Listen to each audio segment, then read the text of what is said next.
Seja bem-vindo ao Seminário de Teologia e Vida Cristã Palavra da Vida. Você está em mais um curso de teologia cuja proposta é fazer alargar o seu conhecimento na área teológica.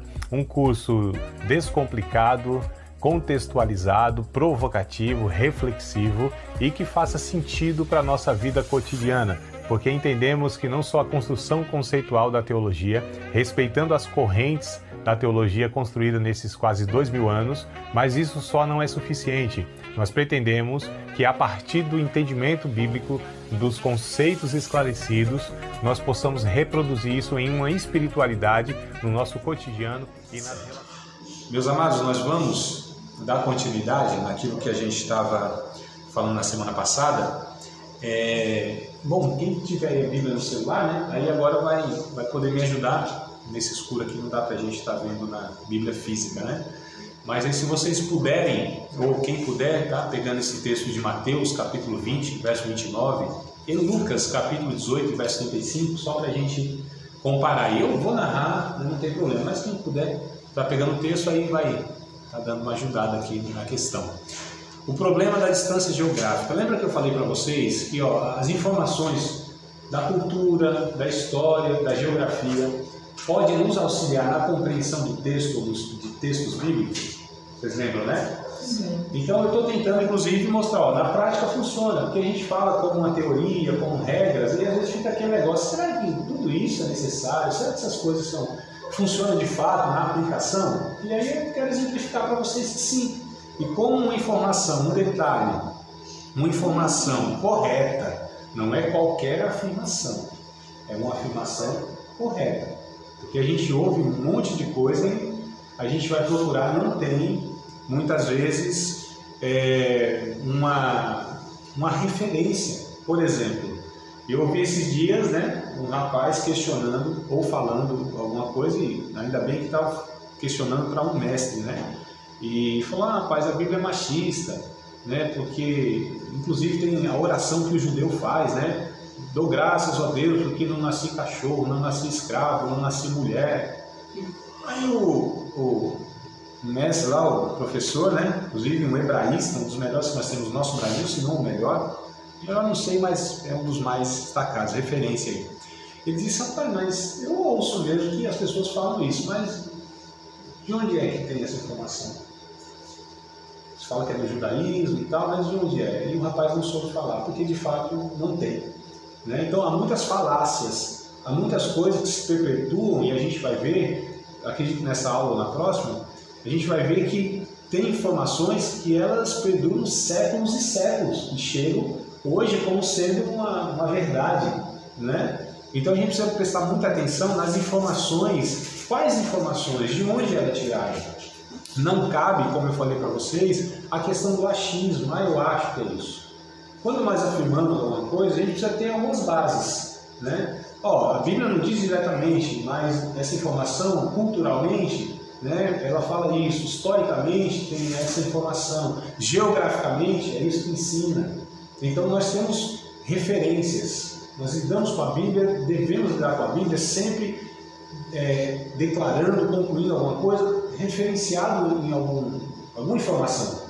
Né? Melhor que seja bíblica, se houver. A gente sabe, a gente está percebendo que nem sempre a Bíblia é tão explícita, é tão clara assim, né? Tão óbvia assim, lendo ela, né? Que ela vai trazer já a interpretação. Então a gente lança mão desses recursos aí. E um deles é a geografia. Quando a gente estuda a geografia bíblica, ela já nos ajuda, nos favorece a entender alguns textos. E eu peguei esse exemplo aqui, desse texto aqui, né? Mateus e Lucas. Já fica mais uma sugestão.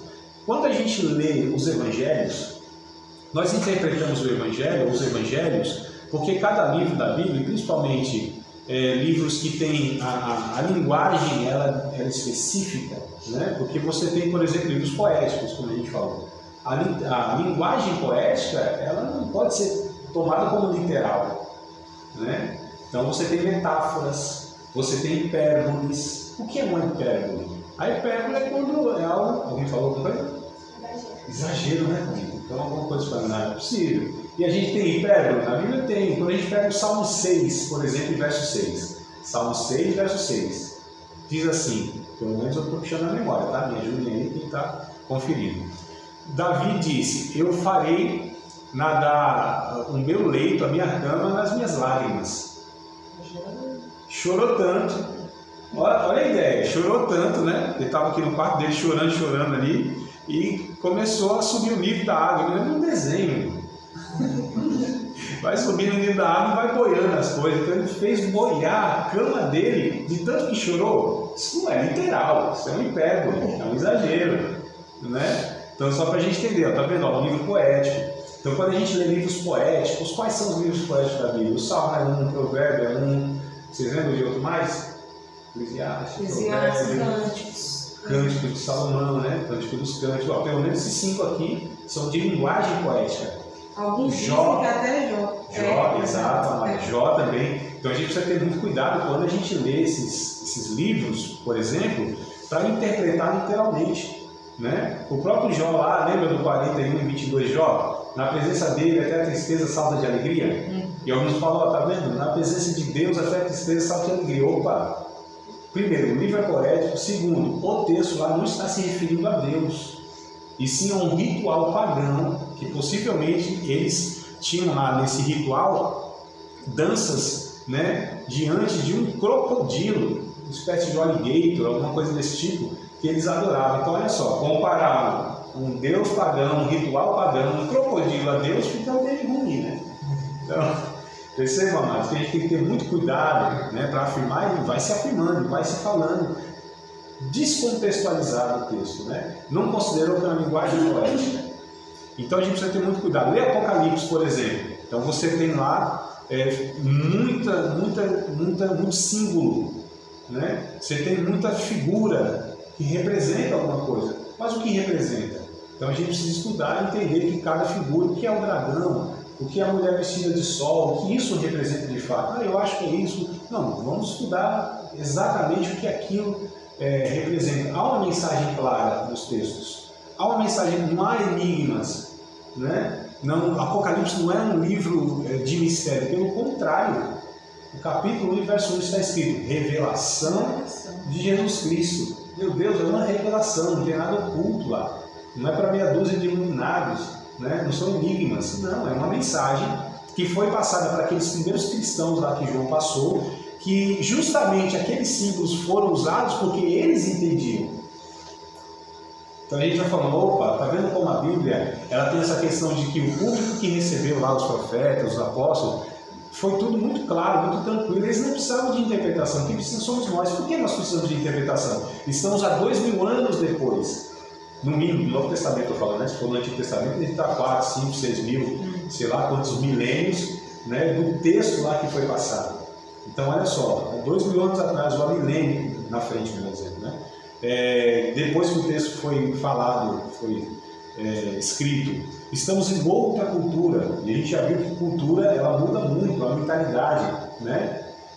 Por exemplo, em alguns países orientais, não sei se é Japão exatamente, ou a China, não me lembro, mas assim, o conceito que se tem de futuro é diferente do nosso, não é o conceito em si, mas por exemplo, você fala assim, o futuro, nós, o que entendemos? Para onde fica? Para frente ou para trás?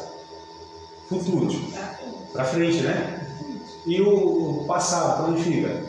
Para trás. Mas no conceito oriental é o contrário. O que é o futuro? Para onde fica o futuro para eles? Para trás. E o passado? Para frente. Falando, por quê? Isso aí está tudo errado. Não, não está errado. É o conceito daquela cultura. Eles entendem que o futuro é aquilo que é desconhecido, que você não sabe, então fica para trás, eu não consigo ver. E o passado é aquilo que eu já presenciei, aquilo que eu já vi. Faz sentido, não faz? Para eles faz, para nós não faz. Como para nós não faz, o que para eles não faz? Então olha só como a cultura, eu estou falando de hoje, imagina de uma cultura há 2000 anos atrás, há 6.000 anos atrás. A expressão idiomática, daqui a pouco eu vou mostrar alguns slides rapidinho, o que é a expressão idiomática, né? De fato só faz sentido naquela cultura, por exemplo, pastor Edmilson, nos Estados Unidos, o provérbio que a gente usa, está chovendo canivete, não faz sentido. Lá está chovendo gatos e cachorros, né?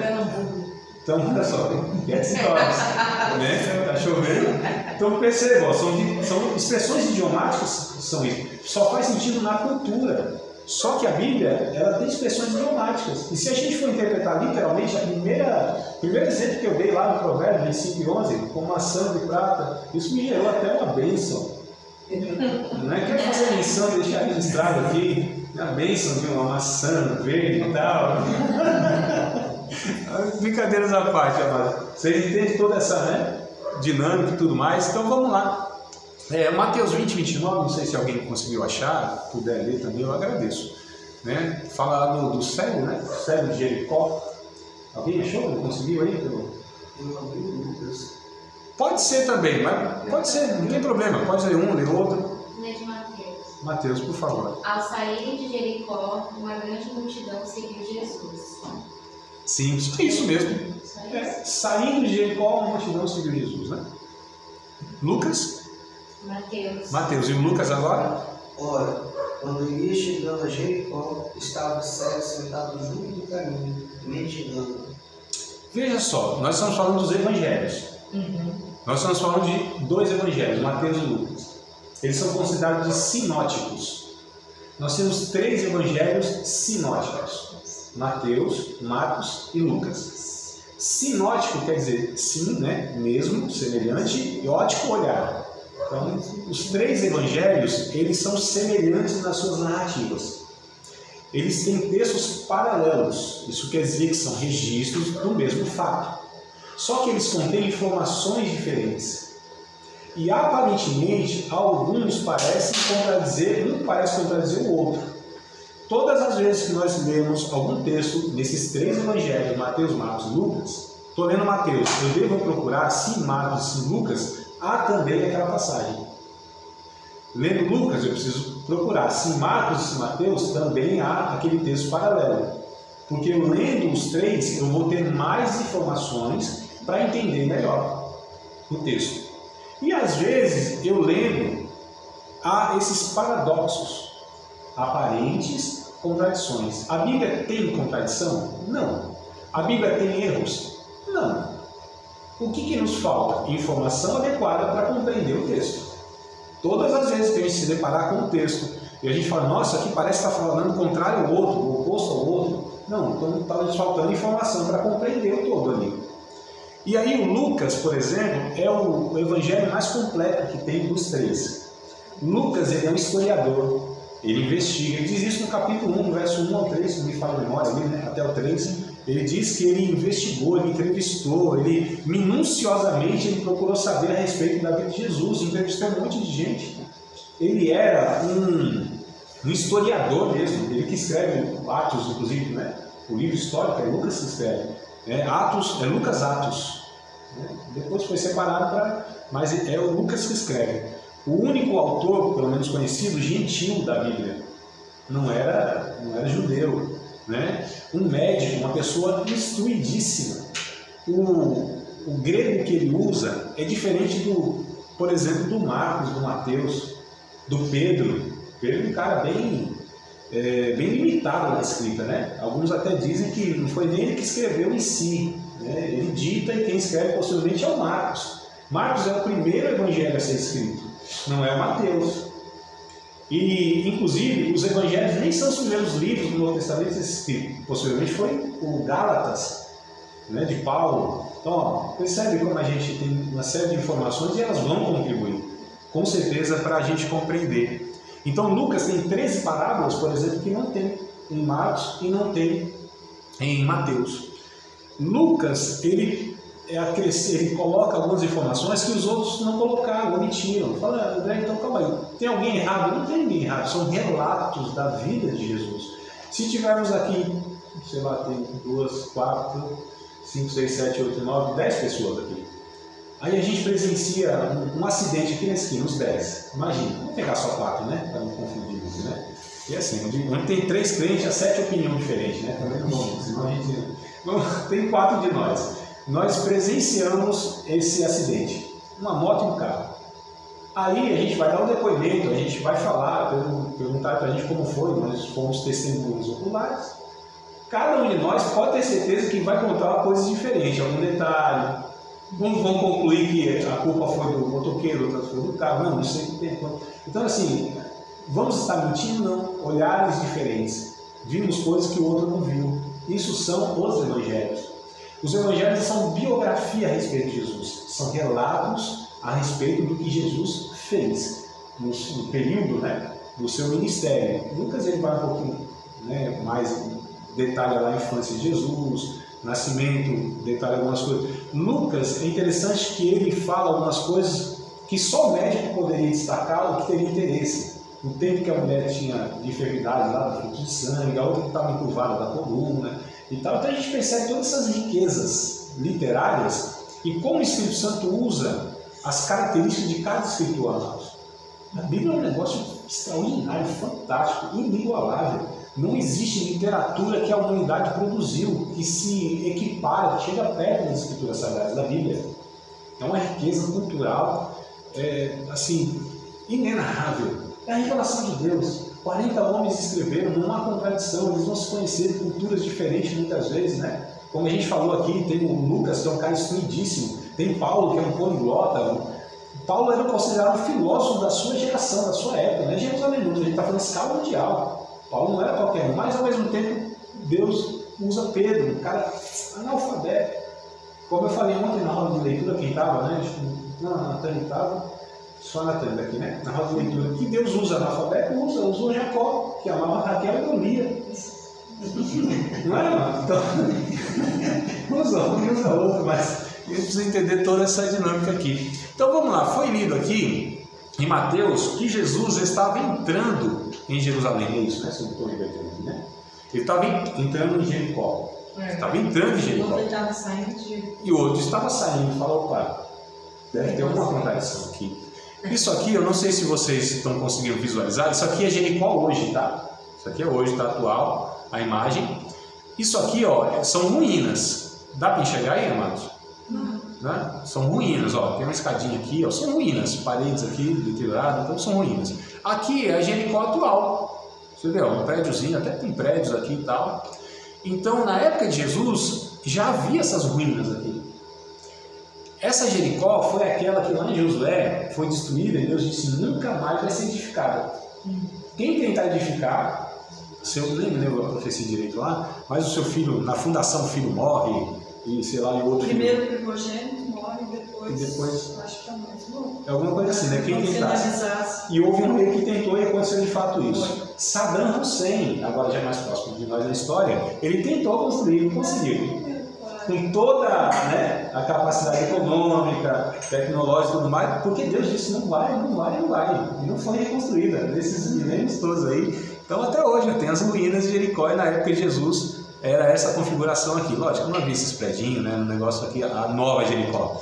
Então quando Mateus fala que Jesus estava saindo de Jericó, ele se referia que Jesus estava saindo dessa Jericó aqui, ó. E quando Lucas disse que ele estava entrando em Jericó, é que Jesus estava entrando nessa Jericó. Já existia a outra, né? Sim, já existia. Aqui, não sei, aqui talvez não dê para visualizar por causa da resolução. Isso aqui é um caminho, tá vendo? Uma estradinha. Estradinha aqui, ó, bem aqui, ó. E aqui divide, né? A Jericó de fato, habitada, a cidade, e as ruínas aqui, a Jericó antiga. E o cego é o mesmo. Estava na beira do caminho. Que é esse caminho aqui, ó. Então, na beira do caminho. Agora, interessante. Um evangelista disse que tinha um cego e o outro disse que tinha dois cegos. Eu perguntei quem não estava chegando nessa história. Como que fala? Tinha um cego ou tinha dois cegos? Quem estava certo? Os dois estavam certos. Marcos até Oi? Marcos até Que é o Bartimeu, né, Tony? Então por que? E fala que é um só que é o Bartimeu. O outro fala que é dois e não dá o nome de quem é o Bartimeu. Porque um decidiu destacar, o Marcos, por exemplo, aí que a Thalita falou pra gente, decidiu destacar o mais conhecido na cidade, que era o Bartimeu, o filho do Timeu. Bar, né? Bar Jonas, Bartimeu, Bar Jesus, Bar, a palavra é filho. Então, o filho do Timeu, Timeu era conhecido, e o filho dele, então, é chamado, né, filho de Bartimeu. E ele decidiu destacar isso, tá certo? Certo. Mas o outro que disse que tinha dois, não tá mais certo? Não tá, é que ele decidiu falar, ó, tinha dois. Tinha dois ou tinha um? Tinha dois. Só que um relato decidiu destacar apenas o mais conhecido. Perceberam? A gente já vai solucionando aqui, ó, aparentes contradições. né? Então, é isso aqui, ó. A geografia nos ajuda aqui, ó. Quando a gente entende que tinha 2 cidades, então Jesus estava saindo de uma e entrando em outra. Saindo da Jericó, tinha que entrar na nova. Eu vou lá. Só que ele, vamos, em nome de Jesus, vamos embora juntos, Israel, vamos montar a caravana. Você deve estar junto aqui. O que foi? Bora. Bora, em nome de Jesus. Segundo a tua fé, Thalita, nós vamos. Vamos ver, quem sabe? Eu estou falando brincando aqui, mas quem sabe, né? O anjo está ouvindo aí. Então, se hoje passar um pix lá para mim, para nós todos a gente vai. Queridos, tranquilos, vocês perceberam como a informação da geografia nos ajuda a compreender um texto ou a uma aparente contradição bíblica? Olha só, então coisa simples, mas nos ajuda, ou nos ajudou aqui. Tudo bem? Então, tanto a questão do entrar e sair, quanto a questão dos cegos. Ó, as 2 informações a gente já conseguiu aqui solucionar só por conta dessa informação, né? Bora lá ver o que tem mais pra gente aqui. A gente falou da geografia e vamos falar agora então da cultura, tá? Deixa eu ver se eu pausei, pronto. Ó, cultura. Quando a gente pega o texto aqui de 2 aos Coríntios, capítulo 2, verso 14, 15 e 16, e aí quem puder tá lendo também eu agradeço, tá? A gente vai usar aqui a informação cultural, para a gente entender o texto. Então, olha só, o texto não explica isso, como o texto não explicava a geografia. Então percebe que lendo a Bíblia não é suficiente para compreendê-la em alguns casos ou em muitos casos. Nós precisamos de uma informação extra-bíblica, no caso a geografia, agora a cultura. Olha só, por favor. Graças, porém, a Deus, que em Cristo sempre nos conduz em triunfo e por meio de nós difunde em todo lugar o cheiro do seu conhecimento. Porque para Deus somos um aroma de Cristo, nos que se salvam e nos que se perdem. Para uns, na verdade, cheiro de morte para a morte, mas para outros, cheiro de vida para a vida. E para estas coisas, quem é idôneo? Porque, até os 16, né? É, os 16, sua amada. Obrigado, viu? Lendo a princípio, para mim, não faz sentido. Nós somos o bom cheiro de Cristo, o que significa? Cheiro de vida para a vida, cheiro de morte para a morte, os que se perdem, os que se salvam. Não fica algo assim vago, a princípio, lendo? Aí qual que é a tendência de muitos? Eu acho que é isso então, né? Eu acho que é isso. Ó, eu senti no meu coração que é isso. O Espírito Santo ministrou no meu coração que é isso. A gente vai. Às vezes essas coisas não é isso, amados. Eu estou exagerando? Não é assim que muitos de nós, ou alguns irmãos, lidam com a Bíblia? E está errado. Não é assim que a gente lida com a revelação de Deus. Senão, haja imaginação. Aí que vai o achismo, é muito perigoso. Nós não podemos confiar na nossa mente, no nosso achismo. A gente não pega a nossa cultura para interpretar a Bíblia. Fazendo isso, o que a gente denomina? Exegese?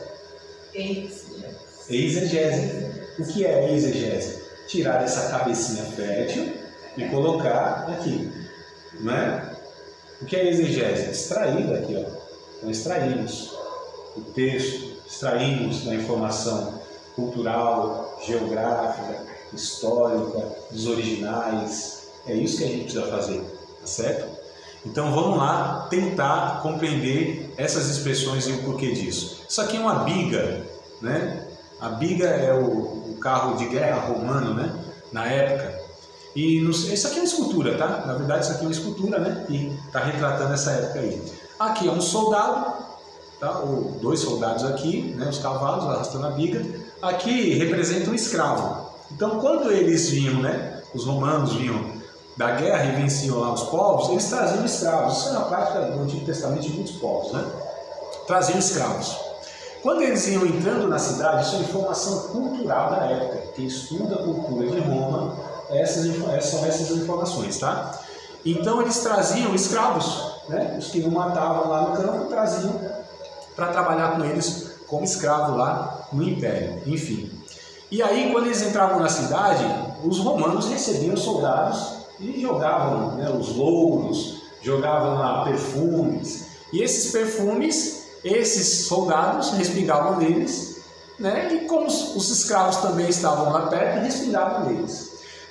vinha da vitória, então cheiro de vida para a vida. Os que vinham como escravos, cheiro de morte para a morte, que alguns iam ser até executados. Aí olha o que Paulo usa, né, do conhecimento cultural para falar de verdades espirituais. Nós que viemos, somos o bom cheiro de Cristo, nós vencemos a morte em Cristo Jesus. Então a gente tem cheiro de vida para a vida. E aqueles que rejeitam a Cristo, é um cheiro de morte para a morte. É a graça de Deus que tem dois efeitos nas pessoas que aceitam o Evangelho e os que rejeitam o Evangelho. Não fez mais sentido?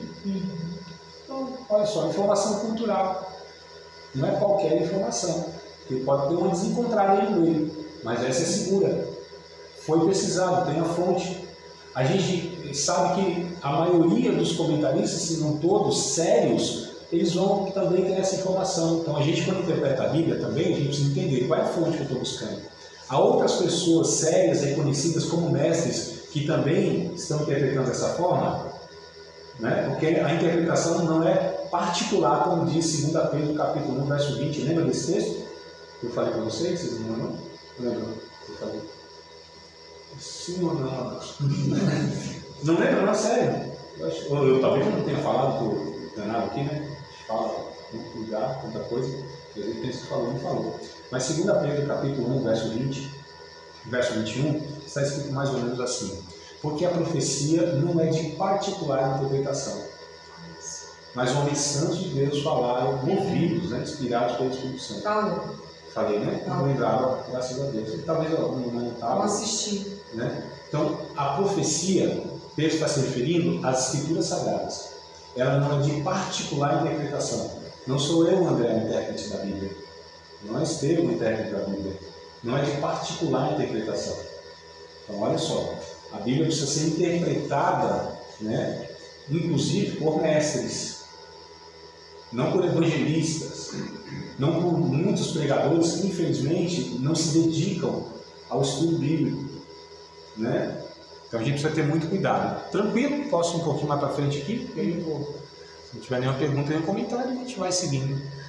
Deixa eu ver só. Talvez seja o último slide aqui que eu vou usar. É o último aqui. Também na questão cultural, para a gente entender. Ó, ainda em 2 Coríntios, quem estava em 2 Coríntios? A irmã Marília, né? Se puder continuar aí, ó. Estava no capítulo 2, capítulo 4 e 7. 2 aos Coríntios 4, 7. Sim, só um minutinho para alguém achar o Mateus, capítulo 6, versos 19 e 20. Amados, 2 aos Coríntios, não é 2 Coríntios, tá? Isso aí já foi também falado, lembra? Por que não é 2 que a gente fala?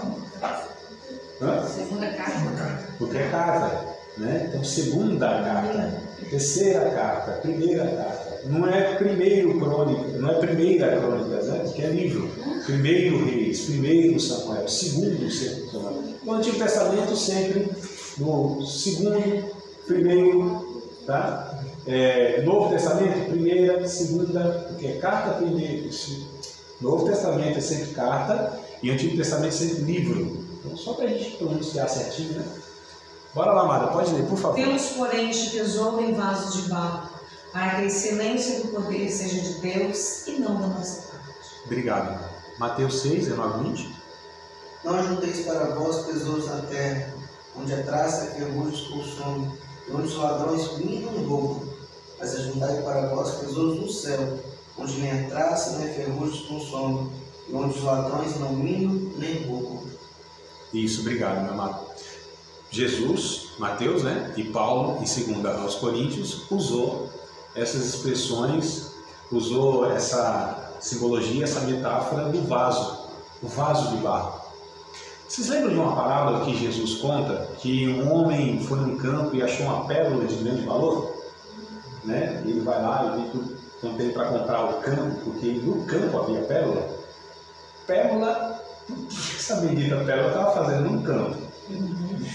Pérola é do mar, mas, não é? E o mar lá é longe. Vamos ver se a gente descobre a resposta agora, né? O que é a bendita pérola? Olha que coisa interessante. Quando a gente lê o texto, as perguntas surgem, né? As perguntas devem surgir. A gente deve ler o texto justamente querendo compreender. Isso é muito bom. Quando as pessoas leem assim, desleixadamente, pensam que está lendo uma revista da Veja, mas não está entendendo, isso aqui é a revelação de Deus, é a palavra de Deus. Então, quando a gente lê, deve ter essa avidez, essa cobiça santa, esse desejo, né, de querer compreender. Um dia eu estava na porta, eu lembro, na porta da igreja assim, tal, era diácono na ocasião, e tinha um rapaz do meu lado. E o pregador falando lá que Pedro, Jesus lá estava ao lume, né? E ele pensou alto e falou assim: rapaz, o que é lume? Eu falei: nossa, isso aqui deve ter um chamado ou de ensinador, e de fato tinha um menino hoje, né, um bom ensinador, obreiro inclusive, ou é uma pessoa muito desejosa por querer saber o que de fato a palavra de Deus está falando. Um termo simples, que ele não entendia, mas chegou uma curiosidade dele. É assim que nós temos que ser, amado, em relação à palavra de Deus. Essas pessoas desejosas, como a costa suspira pela corrente das águas, assim a minha alma tem que ser por Deus, por sua palavra aqui no caso. Então vamos lá. E eu nem falei da pérola, né? Não. Vamos deixar na curiosidade, tem essas pesquisas, né? Acaba a aula aqui se não falar da pérola, né? Os tesouros, eles eram escondidos em vasos. É por isso que a pérola está lá no campo, porque alguém escondeu e colocou lá no vaso. É assim que eles colocavam. E olha como Jesus ensina no cotidiano da vida. O ensino de Jesus é algo assim muito acessível. A mulher lá que colocou 3 medidas de fermento, né, no bolo, na farinha lá. A mulher estava varrendo a casa e procurando a dracma perdida. Então são coisas do cotidiano. As pessoas entendiam muito bem as parábolas de Jesus. Aliás, não entendiam muito bem as parábolas de Jesus, não. Jesus, depois a gente vai falar sobre isso. Mas ele usava no cotidiano, aquilo que as pessoas entendiam. Isso também é cultura, professor. Eu estou estudando, né, um curso, eu até falo sobre ele. E os rabinos, né, judaicos, eles têm essa cultura de ensinar no cotidiano. Sim. Então Jesus ensinava assim. Exato. Porque ele era um rabino também, né? Os filósofos, Jesus ele foi um mestre por excelência.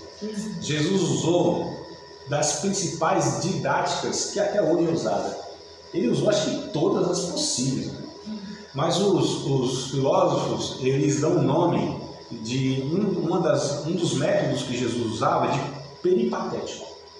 O ensino peripatético. O que é isso? Jesus ia andando, como os rabinos iam andando, e os seus seguidores andavam, né? Os seus discípulos andavam atrás. Jesus parava, vendo os passarinhos, os lírios do campo. Dizem que até hoje está assim. Até hoje, exato. Então o ensino é bem diferente dessa cultura, né? Não é essa configuração aqui. Eles sentam mesmo aos pés do mestre. Né? O ensino é na vida, o ensino é no dia a dia. Quando a oração, por exemplo, pedir para Jesus: Senhor, nos ensina a orar, porque João Batista ensinou seus discípulos a orar. O Senhor também nos ensina a orar. Aí Jesus ensina a oração mais conhecida, que é do Pai Nosso. Não é só uma forma de orar, não é só uma maneira de orar. A oração do rabino, de um mestre, ensinava toda uma cosmovisão que ele tinha. Então olha que coisa interessante. É por isso que João Batista ensinou a sua oração, Jesus ensinou a sua oração. Você tinha os mestres que ensinavam as suas orações, porque as orações de cada um resumia quase com o que ele entendia a respeito da vida, do mundo, etc. E tal. Então olha que coisa rica, olha que coisa dinâmica, né, amados? Quando a gente vai entendendo isso, parece que os textos ficam mais vivos. Eles saltam assim, ó. A gente lê a Bíblia e o negócio salta, parece que fica em relevo, né? A gente adentra na história. A gente faz parte da história. É um negócio fantástico quando você vai colhendo, quando você vai garimpando essas informações assim. A Bíblia, ela traz uma dimensão para nós assim bem diferente. É por isso que quem estuda a Bíblia, nossa, como é muito mais edificado, como é muito mais impactado, transformado, alimentado.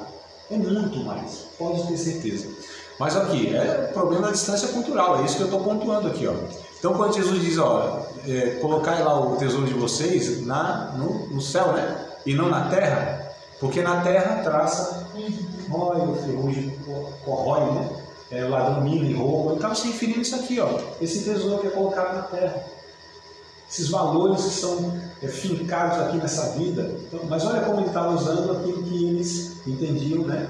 De uma forma muito mais cotidiana e direta. Bom, queridos, aqui eu queria encerrar, pelo menos nesses slides aqui, nessa questão geográfica, cultural, e eu quero, na verdade, deixa eu ver se eu volto aqui, porque eu vou ter que selecionar outros, deixa eu ver aqui, ó, só pôr aqui para eu enxergar, colocar outros, eu quero falar para vocês sobre a expressão idiomática, tá? Então uma coisa bem, não saiu o trem aqui não? Geomática? Idiomática, expressões idiomáticas, ou seja, de um idioma, né? Exato. Queridos, expressões idiomáticas, né? Eu vou dar um exemplo, mas depois que eu jogar a figura lá para vocês no grupo, aí vocês vão falar, opa, vai ficar mais claro.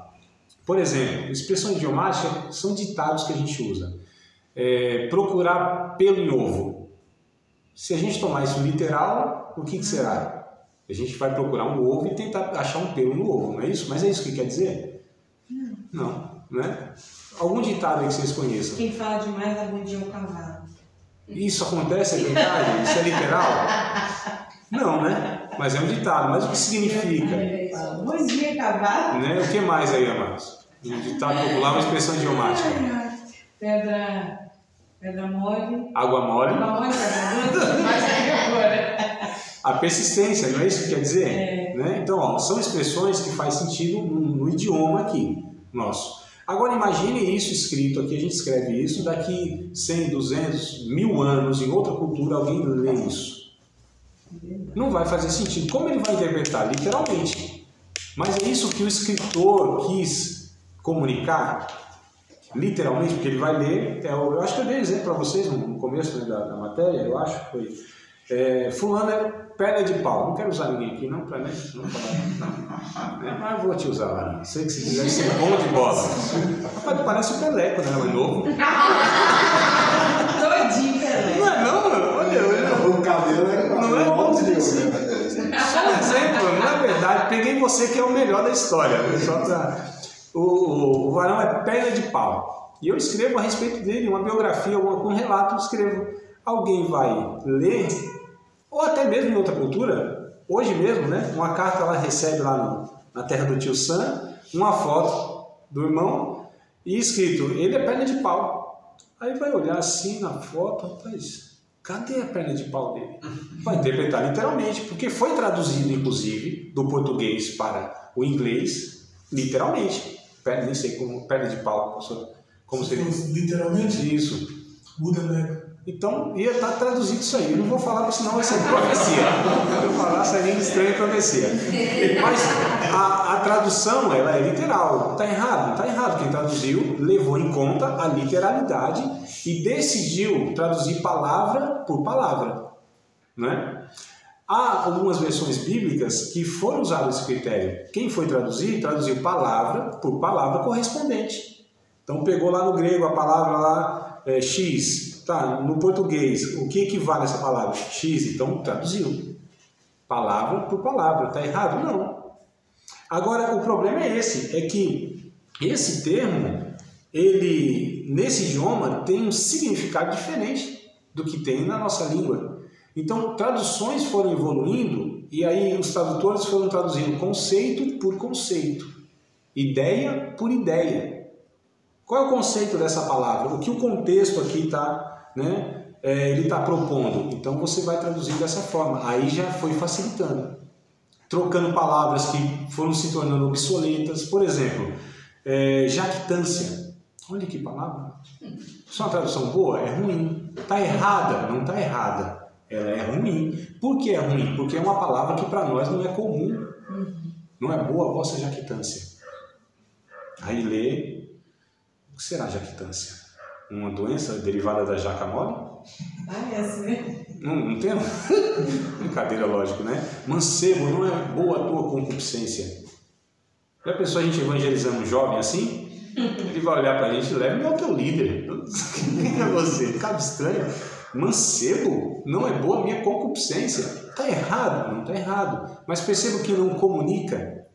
Então, só pra gente entender... A Bíblia, tanto na dificuldade de interpretar literalmente a partir de uma expressão idiomática, como também a linguagem que ela usa, a versão que ela usa. É por isso que eu falo, irmãos, tem versão melhor do que a outra. essa está errada, então, professor, não presta para nada? Não, mas vai facilitar, vai ajudar a gente na compreensão, as linguagens mais contemporâneas, né, mais modernas e tal. Mas, enfim, isso é expressão idiomática, quando só faz sentido naquele idioma, tá? Mas bora lá que eu quero pegar alguns textos com vocês, Mateus capítulo 5, capítulo 8, Mateus capítulo 8, vamos fazer o mesmo exercício que a gente fez lá na questão da geografia, mas aqui eu vou trazer uma aparente contradição, né? E para a gente ver como que a gente pode solucionar isso, tá? Como uma informação extra-bíblica, ela pode ser útil para a gente interpretar. Mateus capítulo 8, verso 5. E aí, paralelamente, nós vamos ler Lucas capítulo 7. Mateus 8 e 5, Lucas 7, 1.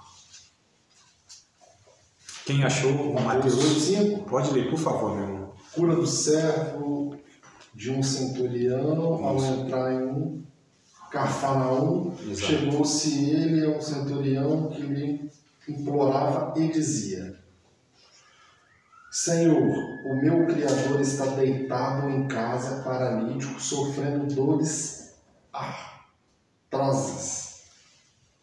Isso mesmo? Atrozes? Artrose, como você... Será que é artrose? E agora? Atormentado, Tá atrozes aí? O que é atrose, hein? Eu só estou perguntando para você responder, não é só uma pergunta. Artrose, artrite. Será? Olha aí, ó. Tá vendo como vai, ó, surgindo, ó. Deve ser isso, né? Aí a gente prega, assim como o Senhor curou o outro da artrose, vai te curar do reumatismo, artrose, bico de papagaio, aí já bagunça todo o coreto da pregação, né? Mas não, fica a dica aí, ó, tá vendo? Toda vez que encontrar alguma palavra, fala no dicionário de língua portuguesa, ou pega outra versão, que de repente ajuda, né? Mas vamos lá, deixa a artrose pra lá e continua. Pode continuar, Estevão, por favor, isso. Jesus lhe disse. Você parou no qual, meu irmão?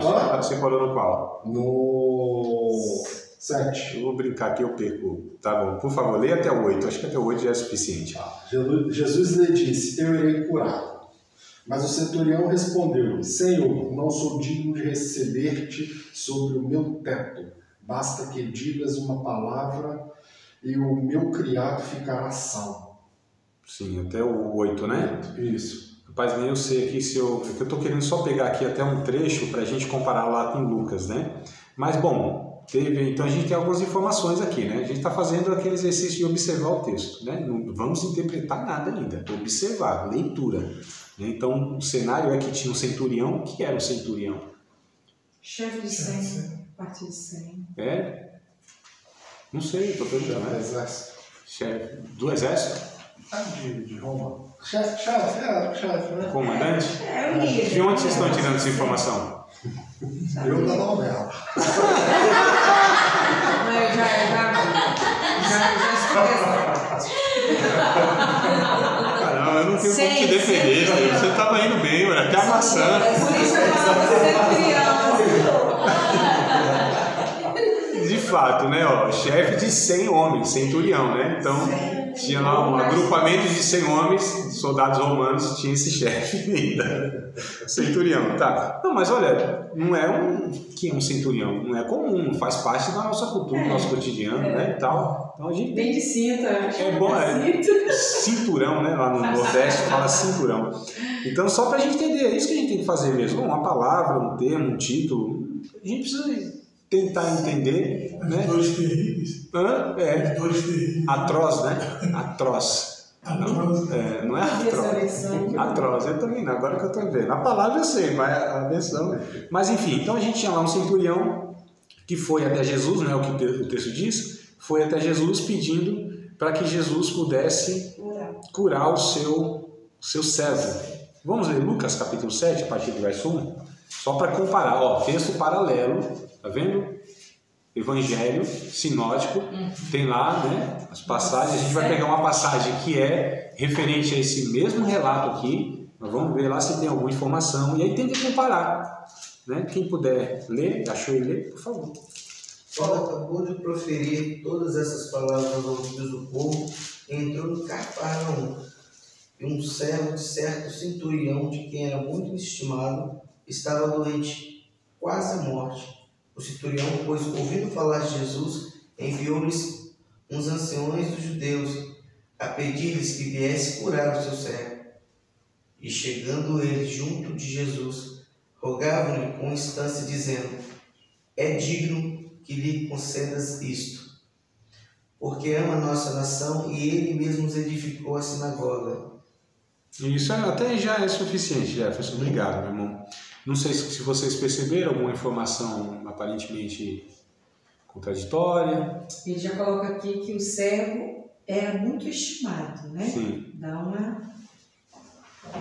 É alguém especial, bem especial para o centurião. Aqui é os anciãos que vão lá. Quem vai? Os anciãos. Os anciãos? Os Os anciãos que vão? Ou é o centurião que vai? Esse é os anciãos. Em Lucas? Lucas, tá. E o que mais? O servo de um Tá, e Mateus, quem é que vai? próprio centurião. Jesus dizendo: Senhor. E Mateus, quem é que vai? Mateus, o centurião e é o servo. O servo que vai. Rogando-lhe dizendo: Mas o Mateus é o centurião centurião. envia os anciões. Envia os anciãos. E o servo de Abraão aqui está. Em Mateus. Não, estou lendo ainda, não no servo. No 7, de Lucas. Ah, Lucas, então. Fala Jesus. Olha aí, eu não. Eita, e agora? Tá, Um tá falando quem foi um e o outro tá falando quem foi outro. Não parece que há uma contradição aí? É que eu não vi essa gente. O 7 não explica quem. No meio Claro. do caminho, ele pediu pros velhos lá. O outro só tava lá. E Mateus ele pede que Jesus. Mateus viu ele sair de casa. O Lucas viu os velhos chegando. Eu acho interessante que inventa na hora. Não, perceba, mas isso é muito comum, a gente fala, né? Ó, eu acho que é isso, eu acho que é aquilo. A gente faz isso, né? Mas não é por aí, é isso que eu estou tentando mostrar para você. Não é por aí o caminho. Então vamos lá, para a gente entender, né? Para a gente resolver essa aparente contradição desses relatos, porque um fala que quem está indo é um fulano, o outro diz que é outro. Então alguém deve estar errado. Não, nenhum nem outro está errado. Vou pegar um exemplo da história, tá? Da história. Estão os relatos da história. Que Hitler matou 6 milhões de judeus. Quando a gente lê a história, é isso que está registrado. Hitler matou 6 milhões de judeus. Eu pergunto, Hitler matou 6 milhões de judeus? Mandou matar. E por que se registra que Hitler que matou? Porque foi ele que mandou matar. Então, sob a autoridade de Hitler. Quem matou estava a mando de Hitler. Quem matou estava investido da autoridade de Hitler. É o que se aplica aqui. Então, falando que o centurião foi, e não foi o centurião que foi. Quem foi? Os servos. E por que um fala que o centurião foi? Por causa disso. Quem foi estava investido da autoridade do centurião ou dos anciãos. Mas em Mateus fala: e entrando Jesus em Cafarnaum, chegou junto dele um centurião. Então, mas foi o centurião pessoalmente? Foi? Não foi. Rogando-lhe e dizendo: Senhor. Mas não foi. Mas está escrito aqui que foi. Esse é o ponto. Está escrito. Literalmente, isso a gente interpreta, porque para nós é óbvio que se está escrito que o centurião que foi e o centurião pediu, é óbvio. Eu estou interpretando literalmente. Mas lembra da maçã? Como que eu vou descobrir, como que eu vou ali adivinhar que quando está escrito maçã não é maçã? Agora a questão desse texto é porque o outro já não fala que é o centurião que foi. Né? E quando ele diz aqui que ele questiona que ele não é digno que Jesus entre na casa dele. Sim. Todo esse relato que o Mateus, né, que eu estou confundindo quem que falou, mas o Mateus, né? Mateus, aí é Mateus, tá. Quando o Mateus relata que o centurião foi, ó, Com os anciãos. não, calma aí, não é não. Ó, quando Mateus ele registra, presta atenção, ó, ele escreve que o centurião foi, ele narra como o centurião falou, deixou de falar. Então ele narra, ele escreve e dá a entender, o centurião estava presente lá, mas não estava. Por porque, igual ele falou, lá em Mateus, ele fala que não é digno. Aqui, os anciãos estão falando, nossa, esse cara é muito top, ele ajudou o nosso povo, tem que ir na casa dele. Exato. É um falando, o Mateus nem vai na minha casa. E o Lucas vai sim lá na casa dele. Então, mas olha quando a gente lê, né? Fala, nossa, mas calma aí, tá escrito. Vou pegar um outro pra gente voltar nesse depois, tá? Calma aí, vou pegar um relato do Antigo Testamento, só pra gente entender, amados, a Bíblia não é tão óbvia como as pessoas pensam. Não é? E aí, o ponto que eu sempre quero destacar nessa matéria é: qual é o problema de você falar algo que de fato a palavra de Deus não comunica? É que Deus não tem responsabilidade, Deus não tem compromisso nenhum daquilo que eu interpreto da palavra dele. Deus tem compromisso com a sua palavra revelada. É por isso que eu devo buscar o entendimento da revelação de Deus. Porque se Deus fosse, amados, atender a interpretação de cada um, meu Deus do céu. Aí a gente vai lá no Antigo Testamento, que está escrito que quando Saul foi consultar a Catomande lá, né, a Necromande, né, Pitonisa, olha, foi lá consultar essa mulher. O texto vai dizer, literalmente, que é Samuel que sobe da terra e fala com ela, ou com Saul lá, é Samuel. Eu pergunto, foi isso que aconteceu? Foi Samuel que apareceu lá? Não. Mas está escrito. Aí o Espiritismo pega esse texto aqui, inclusive para basear a doutrina deles da possibilidade de contato com os mortos. Falei, André, mas está escrito, está escrito. Agora, percebe como a gente precisa entender um todo? Primeiro, a Bíblia, em outra parte, fala da impossibilidade de contato com os mortos. Então, olha a importância de nós entendermos a Bíblia no seu todo, no que ela ensina no todo. Porque não há contradição doutrinária na Bíblia. Aí a gente precisa entender. Quando a gente estuda o texto lá, a gente vai perceber de fato que não é mesmo Samuel, mesmo que literalmente esteja escrito no texto. Quando a gente estuda o texto mesmo, né, exegeticamente extrai, compara os termos e tal, o original, você fala de fato não foi. Mas está traduzido como literalmente foi Samuel. Voltando para o Mateus e Lucas. Então aqui, um fala uma coisa e o outro fala que é outra coisa oposta. Quem está errado? Ninguém está errado. É isso que a gente entende. Quando o Mateus, só para completar aqui, quando o Mateus ele fala que o centurião esteve presente, é porque ele está levando em consideração isso, que quem está lá está representando ele, é como se fosse ele. Vocês entendem, amados? Então esse é o ponto aqui do entendimento do texto. Como eu dei o exemplo na história, que está escrito que Hitler matou 6 milhões de judeus. Literalmente está escrito que ele matou, mas ele não matou. Mas ele é responsabilizado na história. Ainda que ele mandou matar e quem matou foram os soldados lá, mas ele é responsabilizado. Se aplica ao caso aqui. Diga, Mara. Aqui no texto de Lucas, ele mesmo dá para dar a entender o que você está falando, né? Que ele enviou os anciões. Aí aqui no versículo 6 diz assim, então Jesus foi com eles, né? Foi com os anciões. E quando já estava perto da casa, o centurião enviou-lhe amigos dizendo, ele não foi ainda até Jesus, o centurião. Está enviando mais gente. Não foi. Em Lucas, né? Em Lucas, porque eu não sou digno de que tu entre debaixo do meu telhado. Né? Nem foi ele que falou, ele enviou alguém para ir lá falar. Por isso nem eu considerei-me digno de ir até ti. Sim. Tá vendo? Ele então, não mas foi. o outro disse que foi. Mas disse uma palavra que você será curado. O Mateus deixa claro aqui. Que ele foi.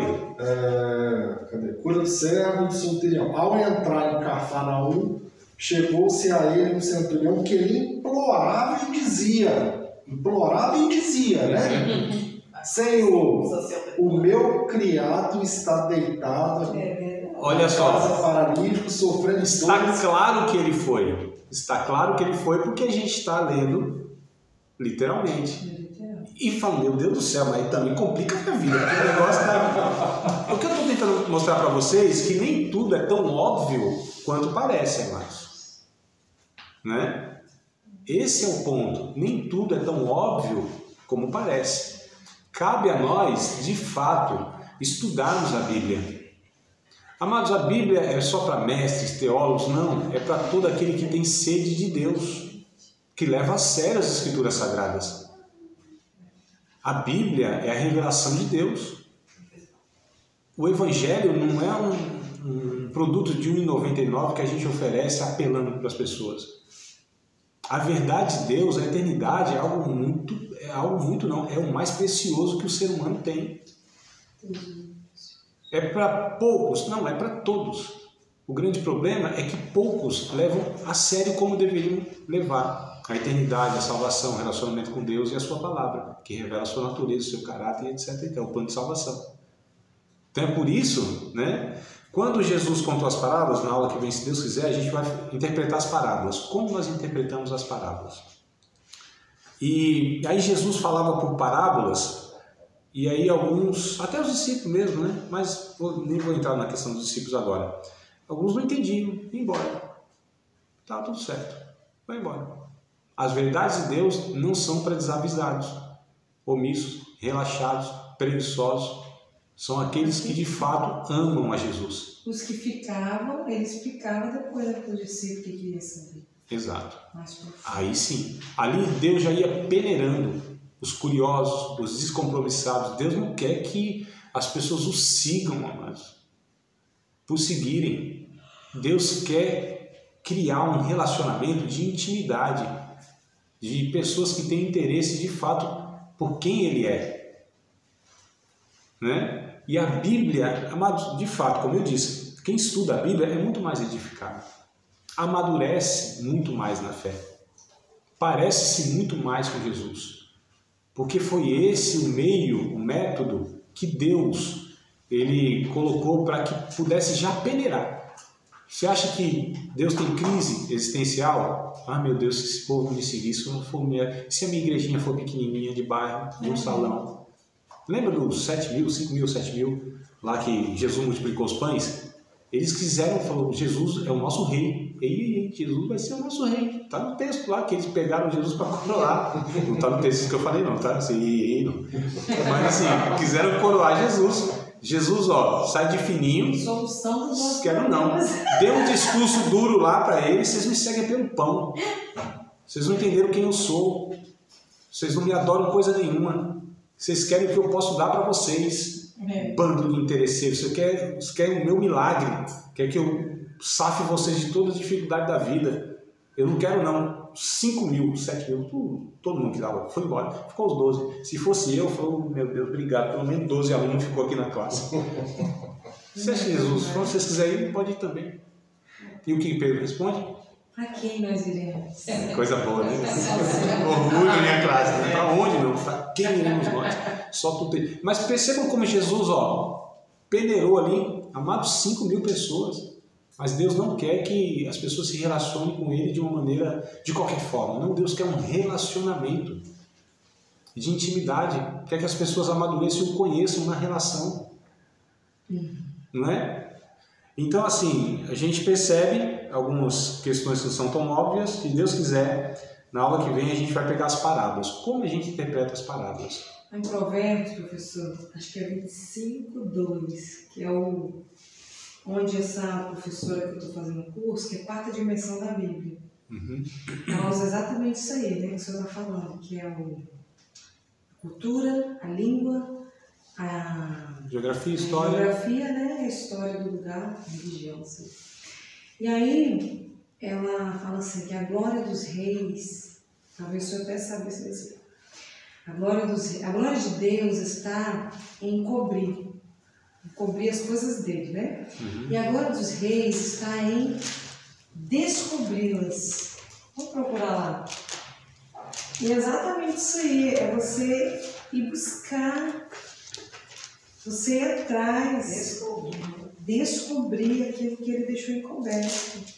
25:2. Eu vou dar uma tarefa de casa para vocês, tá? Vou dar uma tarefinha de casa aqui, tá? A glória de Deus é encobrir o negócio.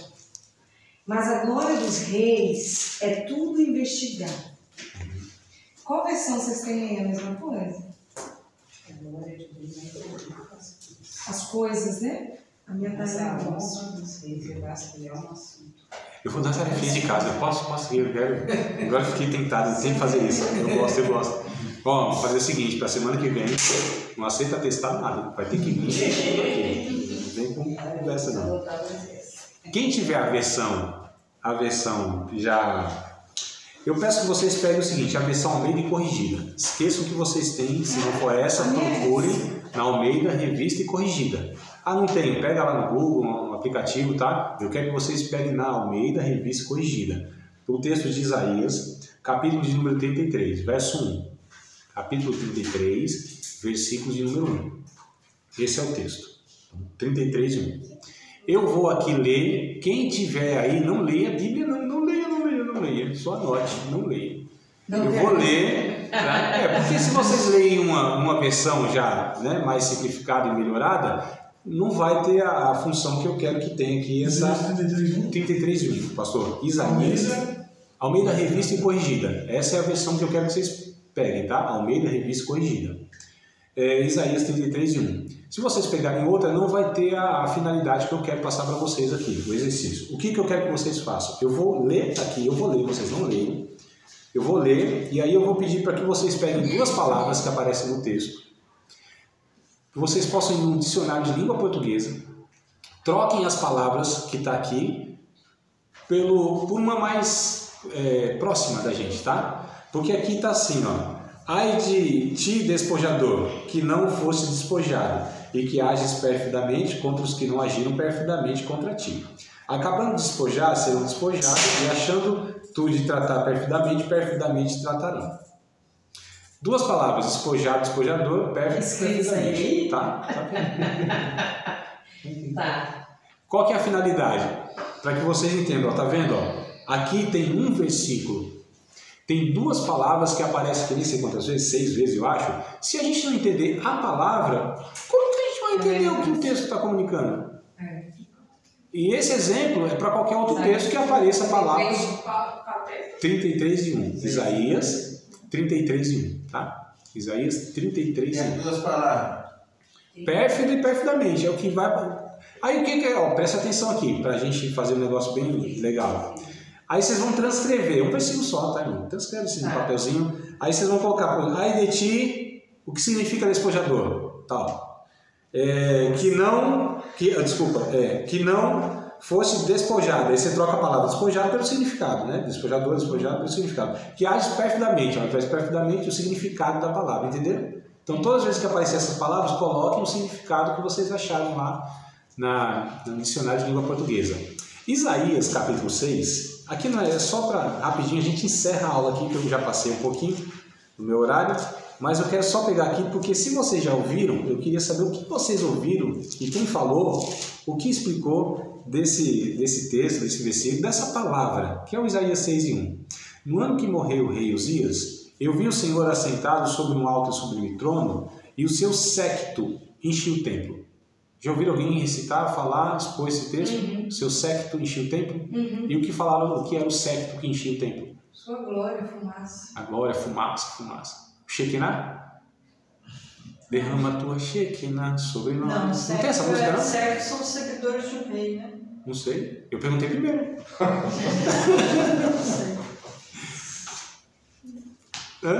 Não, é fumaça, glória, né? Shekinah, não viram falar a palavra Shekinah? Sim, eu já ouvi também. Que é a glória de Deus? A Shekinah. A Shekinah de Deus, a glória de Deus. Sim. Na Bíblia não existe essa palavra, Shekinah. Não existe. No Antigo Testamento, que é o hebraico, não existe esse termo Shekinah. Ah, então Shekinah não é uma palavra hebraica? Não é palavra hebraica, só não está no texto bíblico, nenhum texto bíblico. Ah, mas significa glória? Não. Nem fumaça? Morada. Shekinah, morada. Olha como fica um negócio redundante sem sentido. Se nós somos morada de Deus, teologicamente falando, morada de Deus, como que Deus vai derramar a sua morada sobre a sua morada? Redundante sem sentido. É que infelizmente o músico lá não... Séquito. Procure então o que significa séquito. Não é glória. Mas olha como é falado. O que eu quero chamar a atenção é isso. Está vendo quanta coisa é declarada e não é bíblica? Acho que é fumaça mesmo. Não sei. Acho que é. Não podemos usar a teoria do Chicó. Não sei, só sei que é assim. Não, amado, vamos investigar o negócio? Investigar. Investigar, eu acho. Olha a palavra, percebeu? Eu acho que é isso. Não.